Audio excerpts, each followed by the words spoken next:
মানি রিসিপ্টটা কিভাবে ডাউনলোড করবেন। তো তার জন্য ইনবক্স দেখতে পারতেছেন লেখা ডান পাশে কর্নারে। তো ইনবক্সের উপরে ক্লিক করবেন, তারপর লেনদেন সমূহের উপরে ক্লিক করবেন, তারপর পে বিল, এই যে ৭৯ টাকা যে বিল দিছি, তো এটার উপরে ক্লিক করবেন। তারপর লেখা আছে দেখেন ডাউনলোড রিসিট। এই ডাউনলোড রিসিটের উপরেও ক্লিক করলে আপনি রিসিটটা ডাউনলোড করতে পারবেন। আর যদি পে বিলে যান, পে বিলে যাওয়ার পর দেখেন রিসিট এবং টোকেন লেখা আছে। তো এই রিসিট এবং টোকেনের উপরে ক্লিক করলেও আপনারা দেখতে পারবেন। তো এই যে যতগুলো আমি বিল দিছি, এই বিলের SMS অ্যাকাউন্ট নাম্বার বা বিল অ্যাকাউন্ট নাম্বার দেখাইতেছে, তার ডান পাশে লেখা আছে ডাউনলোড করুন।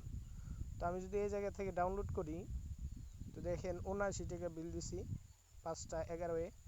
তো আমি ডাউনলোড করুনের উপরে ক্লিক করলাম। তো ক্লিক করার পর দেখতে পারবেন যে আপনি যে বিকাশে বিলটা দিচ্ছেন, ওই বিলের একটা PDF রিসিট ডাউনলোড হয়ে যাবে। তো দেখেন ডাউনলোড হয়ে গেছে। তো আমি রিসিটটা ওপেন করতেছি। তো এইভাবে আপনারা সহজে বিকাশের মাধ্যমে পল্লী বিদ্যুৎ বিল দিয়ে রিসিটও ডাউনলোড করতে পারবেন নিজের ফোনে।